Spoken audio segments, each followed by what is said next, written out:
Look at this, Father, my daughter Clara said, her voice dripping with a cold, calculated pity she usually reserved for vulnerable witnesses in a courtroom. She slid a sleek, silver digital recorder across the heavy mahogany table of my library, its tiny red light blinking like a slow, bleeding heartbeat. Next to her, her husband Julian adjusted his designer suit, a smug, predatory grin playing on his lips.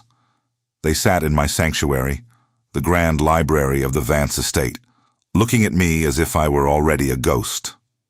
Clara told me, with terrifying calmness, that she held 5 years of our private conversations on that device, edited, twisted, and ready to prove to a judge that I was suffering from severe cognitive decline and uncontrollable verbal volatility. She thought she had cornered the old man.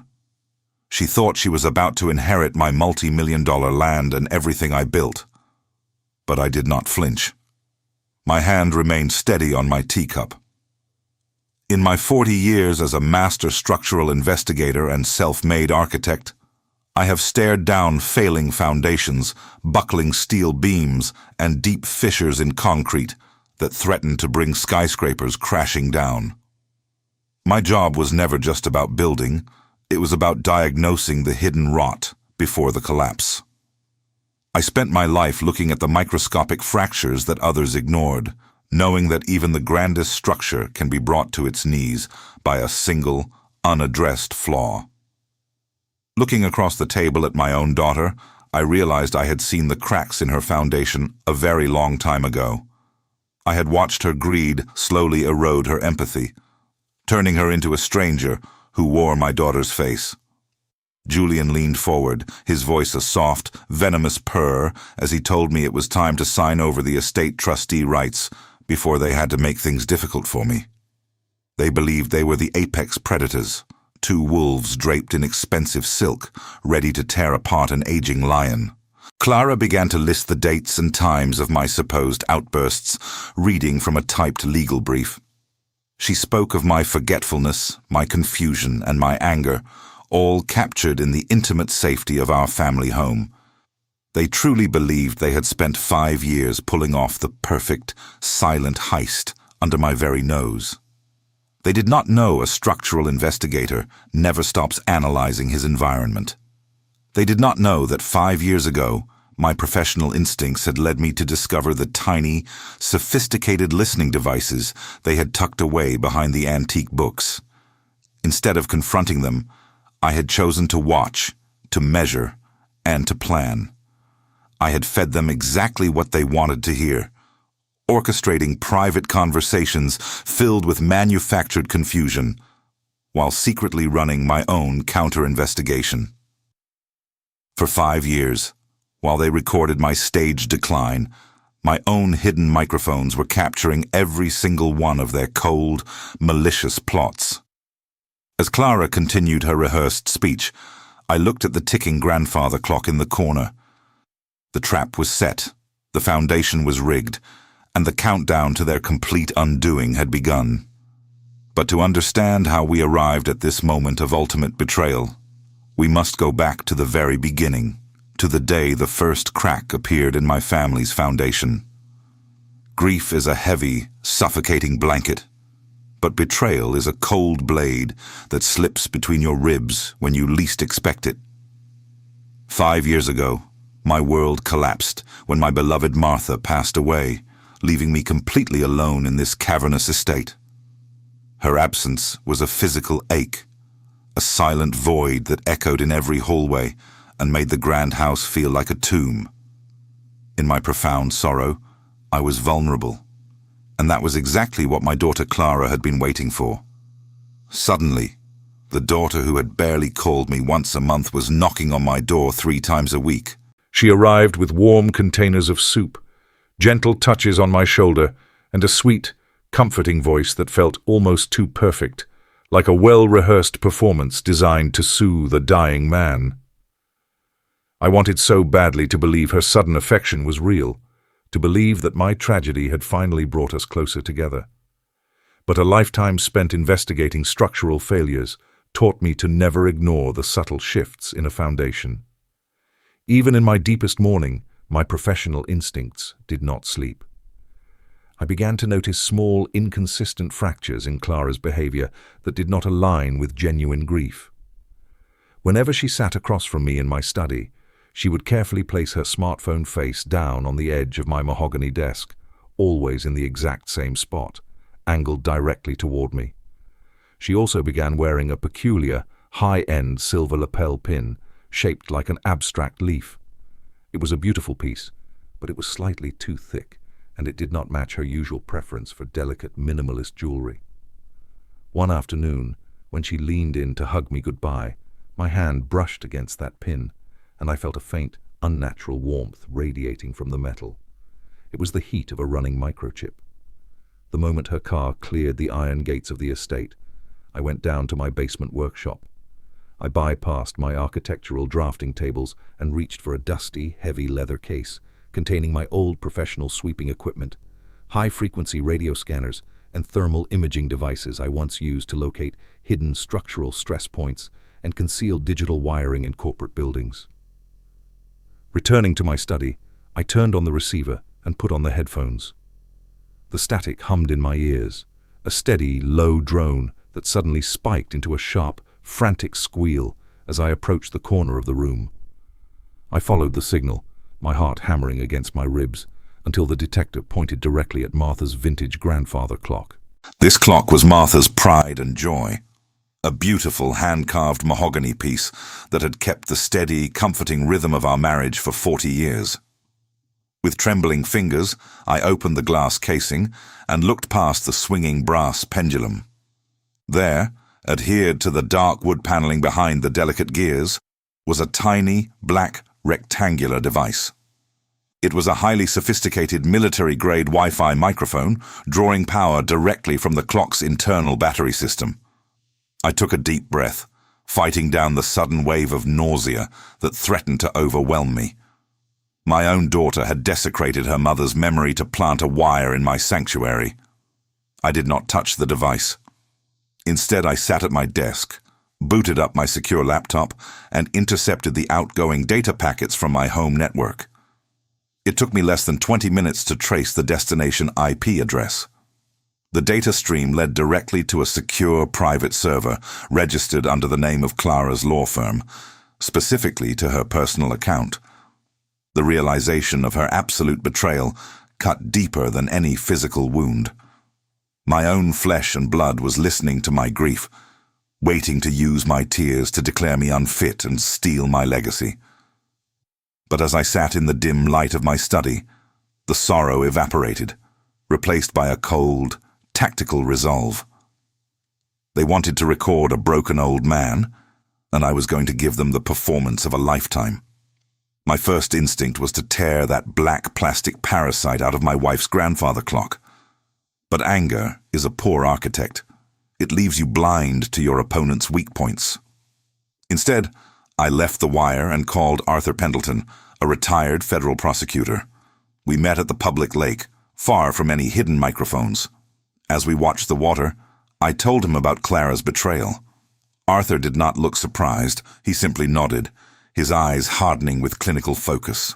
He warned me that if I removed the bugs, Clara and Julian would simply adapt, finding more insidious ways to corner me.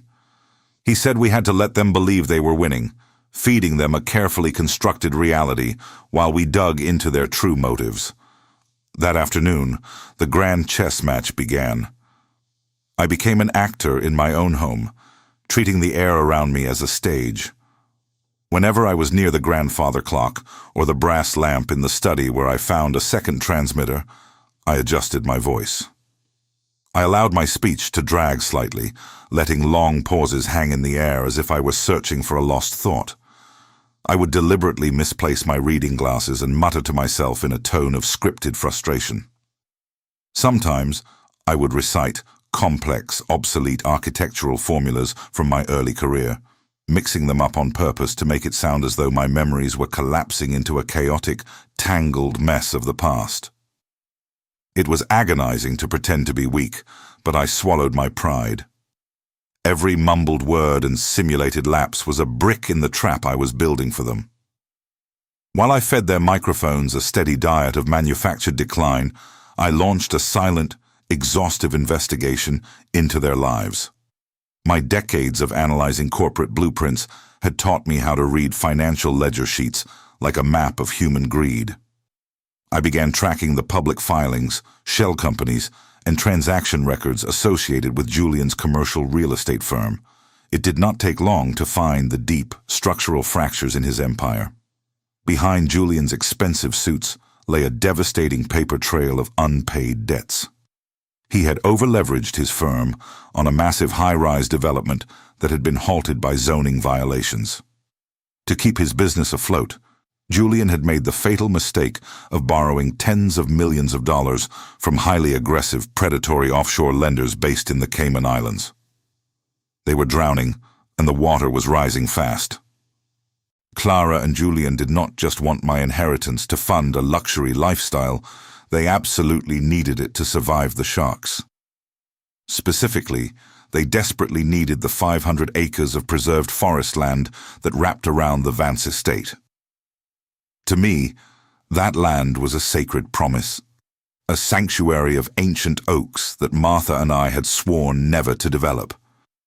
To Julian, however, it was nothing more than a multi-million-dollar lifeline, a pristine canvas to be clear-cut and sold off to high-density commercial developers to erase their crushing debts. The realization made my blood run cold, but it also gave me absolute razor-sharp clarity about what I had to do next. My own daughter was willing to destroy my legacy and desecrate her mother's memory to cover her husband's shameful financial sins. The game of echoes had begun, and I was going to make sure they heard exactly what they deserved. To know that your own child is plotting your mental execution is a poison that either paralyzes you or makes you dangerously sharp. I chose the latter. I did not get mad. I got methodical. A house is only as strong as its load-bearing walls, and Clara and Julian had just walked right into the path of a controlled demolition.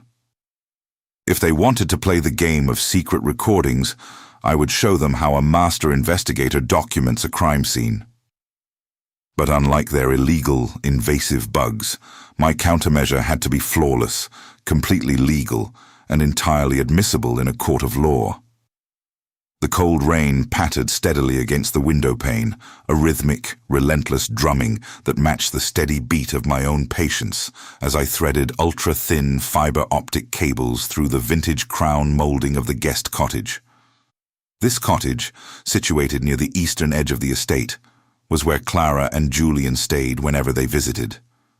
I also installed hidden, high-definition directional microphones beneath the eaves of the garden patio, where they often retreated to whisper their secrets over glasses of my expensive scotch. As the owner of the estate, I had every legal right to install a comprehensive, state-of-the-art security system for my own protection.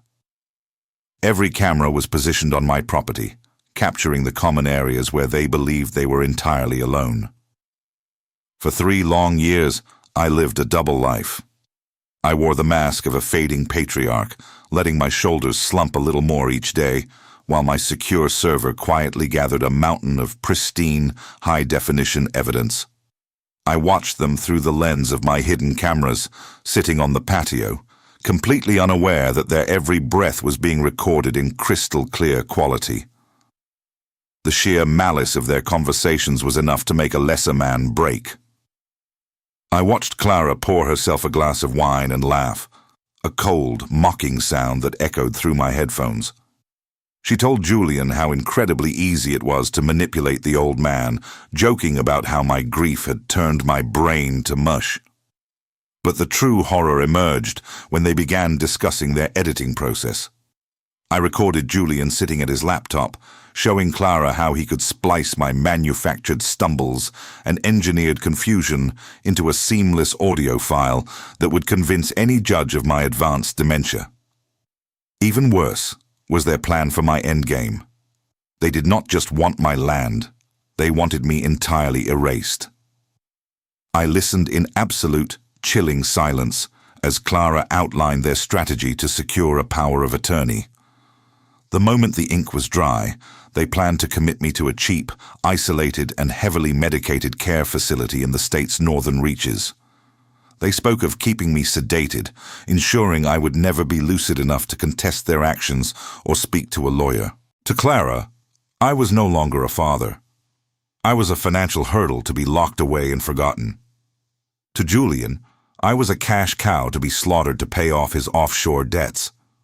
The righteous anger burned hot in my chest, but I kept my hand steady on the controls. I did not confront them. I did not let them see the fury in my eyes. I simply saved the files, backed them up on multiple secure drives, and waited. They thought they were the predators, but they had spent 3 years building their own cage, and I had just locked the door. The summons arrived not as a daughterly request, but as a cold legal ultimatum disguised as a plea of mercy for my failing mind. Clara called me on a Tuesday morning, her voice trembling with a fabricated panic that would have easily fooled any judge, demanding an immediate emergency meeting of the Vance Estate Trust. She told me it was an intervention, a gathering of love to discuss my health and the future of my assets, but I heard the razor-sharp edge of her ambition cutting through the receiver. Her words were nothing more than a polished facade for her absolute greed. She thought she was finally delivering the killing blow to the old man, cornering me in my own home with her hand-picked allies. I let my voice drop, injecting a fragile, breathless tremor into my response, and told her that if she felt it was necessary, we would host it here, in the library, where it all began. As soon as the line went dead, the fragile old man disappeared, and the structural investigator took his place.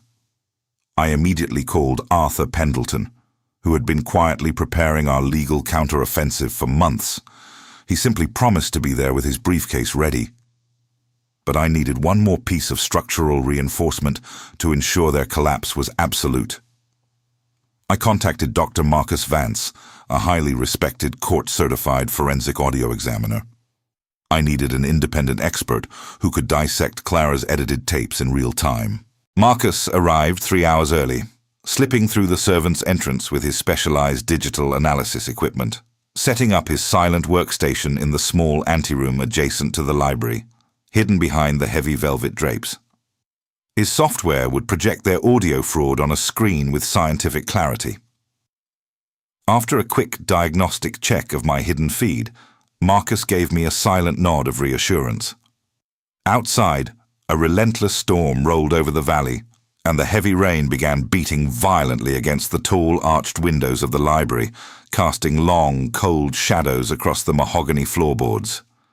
I sat in my favorite leather armchair near the fireplace, wrapped in a thick wool blanket that made me look smaller, more vulnerable, and utterly defeated. The grandfather clock, still holding Clara's original hidden transmitter, ticked with a heavy, ominous rhythm, counting down the minutes to their arrival.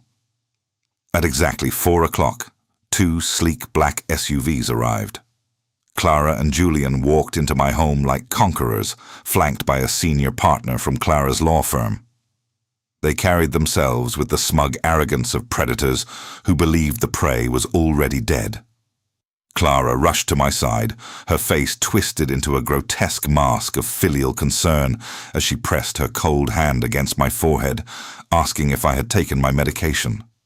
She whispered that they were only here to help me rest. Julian stood by the fireplace, adjusting his wet coat, his eyes scanning the library as if he were already measuring the space for his new office. They had no idea that every step they took, every whispered instruction to their legal team, was being captured by my own pristine, high-definition system. The foundation of their trap was laid, but they did not know I had spent 5 years rigging it with explosives. The trap was sprung, but my daughter had no idea she was the one walking into the jaws of the steel teeth. Clara did not hesitate. She unzipped her leather portfolio, pulled out a sleek tablet, and connected it to the library's central audio system with a cold, practiced efficiency. She looked at me, her eyes devoid of any warmth, and pressed play. Through the high-end speakers, my own voice echoed in the room. but it was a voice I barely recognized. It was a chaotic, jarring montage of confusion. I heard myself screaming about lost blueprints, muttering incoherent nonsense about my late wife Martha, and sounding utterly disoriented, angry, and lost. Clara paused the audio, leaning forward with her hands flat on the mahogany table, looking like a prosecutor delivering a final crushing blow. She told me that she had 5 years of this evidence, and if I did not sign the estate trustee transfer papers right now, she would file for immediate guardianship in a public court, exposing my mental decay to the entire world and tearing my legacy to pieces. Julian smiled, a smug, greasy expression of victory, while their senior legal partner nodded in silent approval. I did not flinch, nor did I show a single flicker of fear. Instead, I let a soft, slow smile spread across my face, a calm expression of pure, calculating confidence that made Clara's breath catch in her throat. The room went suddenly quiet, a choked gasp escaping from her lawyer as I reached into my pocket. I did not pull out a pen to sign their papers. Instead, I produced a small, gold-plated flash drive and slid it across the table directly to Dr. Marcus Vance, who stepped out from behind the heavy velvet drapes of the anteroom, accompanied by Arthur Pendleton. I looked my daughter in the eye and told her that before we discussed her heavily edited theater, we should let a court-certified forensic expert analyze the raw materials. Marcus plugged the drive into his diagnostic system, and the speakers hummed back to life. First, he played Clara's exact audio clips, but this time, he ran them side by side with the unedited, original recordings. The contrast was devastating. The room listened as my supposedly confused muttering was revealed to be me reading complex architectural blueprints aloud, which Clara had maliciously spliced together, cutting out the technical context to make me sound insane. When I had sounded angry and volatile, the uncut tape showed me reacting to Julian's underhanded business proposals, defending my late wife's memory from his insults. The legal partner's face hardened as he realized they had just presented fraudulent, altered evidence in front of a federal prosecutor and a forensic expert. But I was not done. Marcus played the grand finale, the speakers filled with the crystal-clear audio from the guest cottage. It was Clara and Julian discussing how they would sell the 500 acres of ancient forest to clear his Cayman Island debts once they locked me away. Then came Clara's cold voice, mocking my grief and laughing about how easy it was to wire Martha's grandfather clock, before outlining how she would commit me to a cheap, heavily medicated facility in the north, ensuring I would remain drugged forever. The room fell into a horrified, absolute silence. Julian's face turned paper white, and Clara's legal team frantically packed their briefcases in absolute panic. The silence that followed the final click of the recorder was the heavy, suffocating stillness of a building whose core columns had just snapped. I watched my daughter Clara grasp the edge of the mahogany table, her knuckles turning paper white as she realized her 5-year conspiracy had crumbled into dust right before her eyes. Her senior partner did not even look at her. He simply closed his briefcase and walked out, leaving them entirely defenseless. Arthur Pendleton did not waste a single second. Within minutes, the local authorities entered my library. The charges were read aloud, each word striking like a hammer on cold steel: illegal wiretapping, criminal conspiracy, and attempted grand larceny. Julian looked as though he might faint, his slick facade entirely washed away, while Clara began to scream, begging me to stop this. But the time for mercy had passed. I did not look at her as they were led away. Instead, I turned my attention to the thick stack of legal documents resting on my desk. My hand remained completely steady as I uncapped my fountain pen. With a few deliberate strokes, I formally signed the papers, disinheriting Clara completely. It was a hollow feeling to sign away your only child, to acknowledge that the girl I had once carried on my shoulders was entirely consumed by greed. For 5 years, I had pretended to be a frail, fading old man just to protect myself from my own flesh and blood. Now, the truth was written in black ink. Clara would never inherit a single penny of the Vance fortune. Immediately after, I executed the final phase of my plan. I transferred the entire multi-million-dollar estate, including the grand house and the 500 acres of ancient forest, into a permanently protected public conservation trust. This land was a promise between my late wife Martha and me. Julian had seen these woods as a lifeline to escape his drowning debts, but I had built my life on stronger foundations than corporate greed. By placing the land in a trust, I ensured that no bulldozer would ever tear through these woods, and no greedy hand would ever profit from its destruction. The ancient forest would remain untouched, a living sanctuary for generations to come. It was an achievement built on preservation. Now, I sit quietly on my front porch, wrapping my hands around a warm mug of tea, looking out over the vast, rolling hills of the estate. The ancient oaks stand tall, their deep roots anchoring them firmly to the earth, unaffected by the human drama. Letting go of a toxic child is a quiet, agonizing kind of grief that leaves a permanent scar on a father's heart. You constantly ask yourself where you went wrong, which crack in the foundation you failed to patch when she was growing up. But as I watch the shadows stretch across the lawn, I feel a profound, unbreakable peace wash over me. A true legacy is not carved in gold or written on corporate ledgers. It is built on the quiet, unbreakable peace of a life lived with absolute integrity. I had diagnosed the rot in my family, confronted the betrayal, and protected the promise I made to my beloved Martha. The foundation of this house is finally secure, and for the first time in 5 years, I can finally breathe.